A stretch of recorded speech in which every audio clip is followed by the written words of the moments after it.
Mangione now arguing that the federal case against him should be dismissed entirely, or at a minimum, he should be spared the death penalty. Mangione's lawyers saying in a court filing today that a, quote, torrent of prejudice from multiple public officials have made it impossible for him to get a fair trial. Mangione, who's accused of killing United Healthcare chief Brian Thompson in New York last December, has pleaded not guilty to 4 federal charges. Trial attorney Trey Lovell joins me now with more in today's Burden of Proof. Trey, defense lawyers point specifically to this scene where Mangione was flown in on a helicopter and walked past, you're seeing it right there, walked past the media in shackles as being done, quote, solely to prejudice him.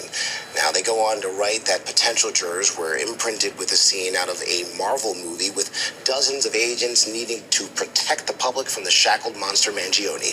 How do you expect the judge to rule here, given all of this evidence that really the entire world has seen so far? Well, it was certainly sensational how they transported him to the courthouse. They could have avoided that. Also, one of the defense's points is that Pam Bondi came out declaring her intent to seek the death penalty even before the indictment came down from the grand jury.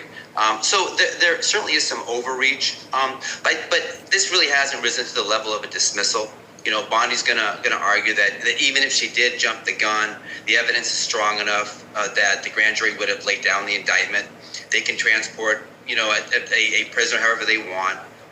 And so even though I think she did overreach a little bit, and she should tone down, the statements made, it really doesn't rise to the level of a dismissal at this point.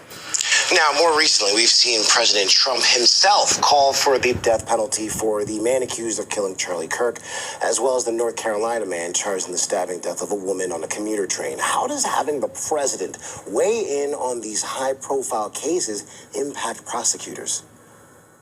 It is very inappropriate. The prosecution has ethical obligations not to discuss the case. They really are limited just to identifying who the perpetrator is, the charges, the criminal proceedings. They're not supposed to comment on the evidence, give their opinion, anything that could taint the jury, that could sway public sentiment, and that includes the president. So the president is making it difficult for the prosecution, and they really should tone it down. But there's kind of a protocol that initially the judge will give warnings if he thinks it's or she thinks it's going above and beyond. And then maybe a gag order. So there will be some preliminary steps certainly before a dismissal. But yeah, it is inappropriate. The prosecution needs to tone down and really keep the statements to a minimum.